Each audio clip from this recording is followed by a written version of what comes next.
ভারতে চালিয়ে দিলেন সরকারিভাবে, ঘরে ঘরে তোমরা থালা বাজাও। টনটন টনটন করে গোটা ভারতের ঘরে ঘরে থালা বাসন কাঁসা বাজাইলেন, করোনা গেল না। এখন আবার ঘোষণা হয়েছে যে ঘরে ঘরে কোনো একদিন রাত্রে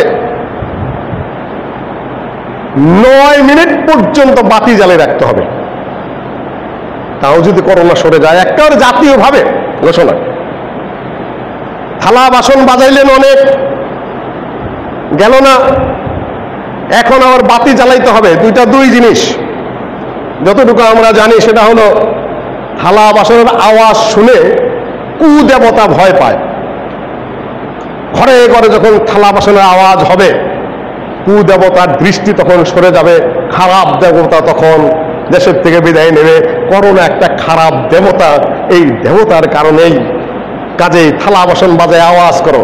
যেরকম ছোটকালে দেখতাম লিচু গাছে এই আমরা এই বান্ধিতে 3 বান নিতাম, মাঝখানে একটা কাঠ দিতাম, ঘরে বসে টান দিতাম, বাদুর দৌড়ে চলে যেত। দক্ষিণ এলাকায় বোধহয় করে সুপারির বাগানে ঢক ঢক ঢক ঢক করে বাদুর চলে যায়। এইরকম দুষ্ট দেবতা এই থালা বাসনের আওয়াজ শুনে, ঠং ঠং ঠং আওয়াজ শুনে চলে যাবে।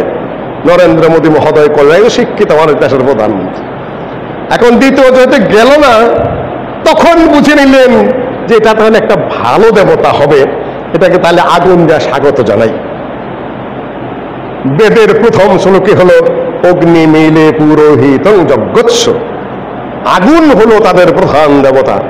আগুন যেমন দেবতা, আগুন তেমনি দেবতাদেরকে আহ্বান করে আগুন দিয়ে আবার যজ্ঞ করতে হয়। যজ্ঞ মানে হলো যেটাকে দেবতার উদ্দেশ্য নিবেদন করা হয়, সেটা গরু হোক, ওনা গরু তো জবাই করবে না, আগে গরু জবাই করা বেদে জায়েজ ছিল, পরে তারা না জায়েজ করে নিয়েছেন। মানে বেদের বিরোধিতা করাও তাদের সমস্যা নাই। এই পাঠা হোক, ভেড়া হোক বা ঘোড়া হোক, ঘোড়াও বৈধ, কেননা পুরু পাণ্ডবের যুদ্ধের পরে বহু ঘোড়া তারা বলে দিয়েছিল। এগুলাকে দেবতার উদ্দেশ্যে নিবেদন করতে গেলে আগুন লাগবে, ঘি লাগবে, ইত্যাদি ইত্যাদি লাগবে। আগুন ছাড়া কোনো পূজা হবে না। বিয়ে করতে হবে ওই আগুন দিয়ে। আগুন ছাড়া কোনো ধর্মীয় বিধিবিধান বা সামাজিক অনুষ্ঠান তাদের হয় না, কেন ওরা মূলত হলো অগ্নি পূজারী, এসেছে ইরান থেকে। ইরানরা মূলত অগ্নি পূজক ছিল। সালমান ফার্সি বলেছেন, আমি ছিলাম পুরোহিত পুত্র, সকাল থেকে বিকাল পর্যন্ত আগুন জ্বালাইতাম। কাজেই সেখান থেকে তৌহিদপন্থী এবং অগ্নি পূজারী শিরকপন্থী 2 দলের মধ্যে যুদ্ধ হয়। অগ্নি পূজারীরা পরাজিত হয় ইরানে, তারাই মায়ের খেয়ে ভারতে চলে আসে, ওরাই আর্য। কাজেই সব কিছুর মধ্যেই তাদের আগুন। আগুন লাগবেই, পূজায় লাগবে, যজ্ঞে লাগবে, বিবাহে লাগবে। মানে মানুষকে পোড়ায়, ওটাও তাদের আগুনের বিধান। মানুষ বললে কি করবে? কাপড় টাপড় পরায় যে পোড়া দিলা, কাপড়টা পুড়ে গেল, নারীরও গুপ্তাঙ্গ বেড়ে গেল, পুরুষেরও গুপ্তাঙ্গ বেড়ে গেল। বর্তমানে সে ভালো একটা ওয়াজ করেছিলেন, সেটা আজকে আমার সময় নয়। এখন আগুন জ্বালিয়ে দেবতার পূজা 9 মিনিট কেন বলছে? যেহেতু নবগ্রহ, গ্রহ নয় এটা, যত কিছু এই পৃথিবী কার্যকর করে ভগবান স্বয়ং গ্রহদের হাতে অনেক কিছু দিয়ে দিয়েছেন। এক এক গ্রহের হাতে এক এক ক্ষমতা আছে। নবগ্রহ, শনি একটা গ্রহ, শনির আকড়া আছে কিন্তু আমাদের ওখানে, শনি গ্রহের পূজা করা হয় সেখানে। সোম একটা দেবতা তাদের, এই বুধ একটা দেবতা, বৃহস্পতি একটা দেবতা, এক একটা নাম গ্রহের জন্য দিয়ে দিয়েছে। আমরা ধারাপাতে পড়েছিলাম 9 নবগ্রহ, 9টা গ্রহ, সেগুলা হাতে ভগবান বা ঈশ্বর দায়িত্ব দিয়ে দিয়েছেন পৃথিবীর ভালো মন্ত্র নিয়ন্ত্রণের জন্য। এই জন্য 9 মিনিট তিনি নির্ধারণ করেছেন, 9টা গ্রহ যেন সন্তুষ্ট থাকে এবং করোনা ভাইরাস যেন উঠে যায়। এগুলা হলো কুসংস্কার। ছোটকালে দেখতাম কলেরা বসন্ত আসতো এলাকায়, চিকিৎসা তো ছিলই না তেমন, ভুল চিকিৎসা ছিল, মানুষ মারা যেত। রীতিমতো রাত্রে সিঙ্গা ফুকাইতো এক কবিরাজ সাহেব, নাম বলবো না, দূরের আরেক গ্রাম থেকে রাত্রে আওয়াজ আসতো। আরেক কবিরাজকে জিজ্ঞাসা করলাম, রাত্রে সিঙ্গা ফুকে কেন? বলছে বুঝবো না, কলেরা হলো একটা দেবতা, বসন্ত হলো একটা দেবতা। যে পর্যন্ত সিঙ্গার আওয়াজ যায় ওই পর্যন্ত কলেরা এবং বসন্তের দেবতা আসে না। যে যদি ওই কবিরাজের ধরে, কবিরাজ ফুকায় গোরস্থানের পাশের থেকে। কেন গোরস্থানের পাশে কেন? যে গোরস্থানে হিন্দুদের দেবতা ঢোকে না। দৌড় দিয়ে গোরস্থানে, যে আক্রমণ করতে আসে অমনিও গোরস্থানের মধ্যে ঢুকে পড়ে। আবার যখন চলে যায় তখন আবার বেরিয়ে আসে, সিংহা ফুকানো শুরু করে। এটা কেন? আমাদের নিজেদের দেখা। তারপরে দেখেছি নানান বাড়ি এলাকায় হুবুচুনি, কলেরা এবং বসন্তের দেবতা আসতো, ছেলেরা মুখের মধ্যে কালি টালি দিয়ে হুবুচুনি এক দেবতা দুধ কলা খায়। হুবুচুনির একটি ছেলে নগরে বেড়ায়, হুবুচুনির মাকে দেখে যে করবে হেলা, কোলের সন্তান কেড়ে নিয়ে মারবে এক ঠেলা, হুবুচুনির কিছু দাও। এই হুবুচুনি দেবীকে, দেব দেবতাকে ভোগ চাওয়ার জন্য হিন্দু ছেলেপেলা সহ কিছু বকাট্টে পোলাপান রাস্তায় নেমে যেত হুবুচুনির দেবতা। এখন এই করোনার দেবতা ভারতীয় সরকার দুষ্ট দেবতা মনে করে থালি বাসনও বাজাইল। আবার ভালো দেবতা গ্রহের কোনো দৃষ্টি কিনা এই জন্য তারা মোমবাতিও বাজাইল।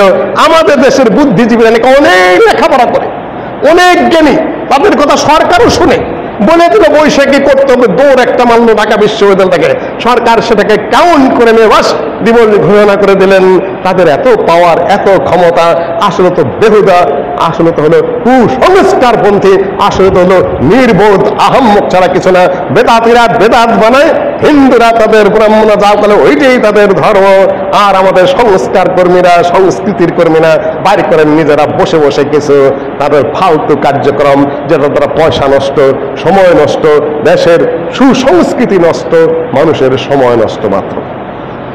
সময়ত উপস্থিতি এবং যারা শুনতে পাচ্ছেন সারা পৃথিবীর, শরীয়ত হলো বাস্তব, শরীয়ত হলো সায়েন্টিফিক, সায়েন্টিফিক বলবো না, সায়েন্সই শরীয়তের অনুকূলে, এটা হলো বাস্তব কথা। শরীয়তের বিধিবিধান বলে দিয়েছে, এখনো ধাঁধা আছে অনেক জায়গায়, এক বক্তব্যে সবকিছু পৌঁছে না। আবার আমি বলে দিচ্ছি, প্রশ্ন আসছেই, কিছু কিছু রোগ সংক্রমক, কিছু কিছু রোগ সংক্রমক নয়। হাদিস সহিহ, একই হাদিসের দুই অংশ, এবং যেখানে সংক্রামক হয় সেখানে ঢুকবেন না, যেখানে সংক্রমক আছে সেখান থেকে বাহিরে যাবেন না। সারা পৃথিবী যে বিধান পালন করছে, এটা একটা ইসলামের দেওয়া আজ থেকে 1450 বছর আগে, কারেক্ট যা তাই হাদিস আলোচনা করেছি, হাদিস আর আলোচনা করব না। দ্বিতীয় বিধান যেটা আবার খেয়াল করে নেই, যেহেতু চলছে বিষয়টা, সেটা হলো আজান দিবেন, আজানের জামাতের কিছু লোক সরকারের বাড়িয়ে দিতে হবে, কমপক্ষে 10 জন করতে হবে অক্তিয়ায়, আর জুমায় 40 জন করতে হবে, যাতে একটা স্বাভাবিক অবস্থা থাকে, কিন্তু নিয়ন্ত্রণে থাকতে হবে। এটা আমাদের দাবি আর কি। দাবি মানে হলো দৃষ্টি আকর্ষণ, কিন্তু যতক্ষণ পর্যন্ত সরকারের আইন আছে ততক্ষণ আমরা মেনেই চলবো, কিন্তু দৃষ্টি আকর্ষণ করছে মাত্র, না হলে জুমার কোনো ভাব থাকছে না। এতে একেবারেই আধা বিরানি বলতে হবে। আর আজানের সময় কিন্তু এটা পালন করছেন না। আজানের পরে জালা সাল্লু ফিরে হালিকুম, কোন মসজিদ থেকে আসছে না কিন্তু অবস্থা, এটা সুন্নত কায়েম করে দিন। আহলে হাদিসদেরকে আগে কায়েম করতে হবে, যেহেতু আছে বিধান, সহিহ বুখারীর হাদিস, আজানের পরে আলা সাল্লু ফিরে হালিকুম এইটুকু বলে দিবেন। আর হানাফি ভাইরা যারা আছেন তাদেরও দৃষ্টি আকর্ষণ করছি, মুখে তো মেলা কিছুই বলছেন, হাদিসটা একটু আমল করে দিন। আলহামদুলিল্লাহ, যারা আসেন আসবেন। এই হলো মাস্ক নিয়ে এখনো কথা চলছেই, মাস্ক পরে সালাত আদায় করা বৈধ, যেহেতু ওজর আছে। আমি আরো দৃঢ় কণ্ঠে এখান থেকে পরিষ্কার হয়ে বলে দিচ্ছি যে মাস্ক পরে নাকের মধ্যে ঢেকায় এরকম কাপড়ের যেটা, সেটা দিয়ে সালাত আদায় করা বৈধ। তবে মসজিদে আপনারা যদি নিজেরা জায়নামাজ নিয়ে আসেন সবচেয়ে বেশি ভালো হয়। নিজেরা জায়নামাজের সালাত আদায় করলেন, ঘরে গিয়ে ধুয়ে ফেললেন। আর মসজিদের যারা আছেন তারা মসজিদকে যথাসম্ভব পরিষ্কার পরিচ্ছন্ন রাখবেন। এই 3 নম্বর লাস্ট পয়েন্ট যেটা, সেটা হলো এই ভাইরাস কিন্তু এখনো পর্যন্ত পৃথিবীর ডাক্তার সারা ধরতে পারেন নাই। যা চলছে সবই অনুমান, এটা আমার কথা নয়। আমি ডাক্তারদের এবং সারা পৃথিবীর সকল যা কিছু যতটুকু সম্ভব দেখার আমি সব দেখছি, বোঝার চেষ্টা করছি। ডাক্তারদের লাস্ট কথা হলো এটা কি ভাইরাস তারা এখনো ধরতে পারেন নাই। ফাঁকও যে থাকছে এটা অনুমানের উপরে, ওষুধ যেগুলা খাচ্ছেন সব অনুমানের উপরে। কুইনিনই খান, এখন আবার সেই ম্যালেরিয়ার কুইনিন খাওয়ানো হচ্ছে, ভারত থেকে ট্রাম্প জোর করে নিয়ে গেল। আচ্ছা, কালকে শুনলাম এক ডাক্তার সাহেব বলছে কৃষি বিশ্ববিদ্যালয়ে কিচ্ছু লাগবে না, ইথানল গরম পানিতে দিয়ে শুধু ভাপ নেন, এতেই মরে যাবে সবকিছু, ইত্যাদি ইত্যাদি। সারা পৃথিবীতে ম্যালেরিয়ার ওষুধ বলেন, এই বলে সব অনুমানের উপরে। এখনো পর্যন্ত করোনা কি এটা পাচ্ছে না, ধরতেই পারে নাই। আল্লাহর রহমতে যেখানে আগে এসেছে সেখান থেকে আগে উঠে যাচ্ছে, আগে মরে যাচ্ছে। এইটাই বড় কথা। তবে সতর্কতা অবলম্বন আইন আমরা করে যাচ্ছি আলহামদুলিল্লাহ, সেটা অন্য বিষয়।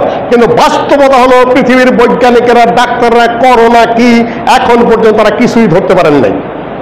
2 নম্বর পয়েন্ট ইনফরমেশন যেটা, সেটা হলো এই করোনা মুহূর্তে মুহূর্তে আকৃতি চেঞ্জ করে। বর্তমান যে আকৃতিতে আছে সেই আকৃতিতে ওষুধ বানায়, 5 মিনিট পরে তার আকৃতি চেঞ্জ করে ফেলে, ওই ওষুধ আর কাজ করছে না। অদ্ভুত এক তত্ত্ব পেলাম, এটা কয়েকবার মানে কয়েকশো বার নাকি আকৃতি চেঞ্জ করেছে। এই মুহূর্তে যে অবস্থায় আছে, ওষুধ বহু চিন্তা করে করে কি দেওয়া মারা যায় সেটা চেষ্টা করছে, কিন্তু এন্দুরের মতো আরেক জায়গায় চলে যাচ্ছে, আকৃতি চেঞ্জ করে ফেলছে। আকৃতি চেঞ্জ করার পরে আর এই ওষুধ কাজ করছে না। এইরকম মারাত্মক বিষয় আল্লাহ পাক পাঠিয়ে দিয়েছেন পৃথিবীর বুকে। আপনি আর্মি দিয়ে, বিমান বাহিনী দিয়ে, নৌবাহিনী দিয়ে বহুত কিছু ঠেকাতে পারবেন, মুসল্লি ঠেকাতে পারবেন, কিন্তু করোনা ঠেকাবেন কি দিয়ে? এটা না হয় মানুষের সতর্কতার জন্য আপাতত স্টপ রয়েছে। যত ধনী, যত শক্তিশালী দেশ তত আক্রমণ বড়। আল্লাহ পাক দেখিয়ে দিচ্ছেন শক্তি দিয়ে হয় না। যত দুর্বল দেশ, নেপাল, ভুটান, সবচেয়ে পৃথিবীর দুর্বল দেশ, সেখানে নাই। বাংলাদেশে নাই বললেই চলে আলহামদুলিল্লাহ। আমার ধারণা 1-2 সপ্তাহের মধ্যে দুর্বল হয়ে এটা উঠে যাবে। আল্লাহ তুমি তুলে নাও যেন আমরা জুমা জামাত করতে পারি। যারা জুমা জামাতে উপস্থিত হন তাদের খুব কষ্ট হচ্ছে, সিয়াম যেন তারা পালন করতে পারেন, তারা যেন ঈদ পালন করতে পারেন, তারা যেন মসজিদে আসতে পারেন, তারা যেন তারাবির সালাত আদায় করতে পারেন। আল্লাহ তুমি সেই ব্যবস্থা করে দাও। এটা তো সামান্য বিষয়, আল্লাহ পাক বলেছেন, সেটা সামনের জুমায় যদি আসে সেগুলা বলবো। এই যে পানি পান করছো, আমি যদি মাটিতে শুষে নিয়ে যাই কি পান করবা? 3-5 দিনে মরে যাবা। সূরা মুলকের শেষ আয়াত, সূরা আল কাসাস যতটুকু মনে পড়ছে। এই যে সূর্য তুললাম, যদি না ডুবাই পুড়ে মারা যাবে। এই যে রাত করলাম, যদি আর সূর্য আমি না তুলি,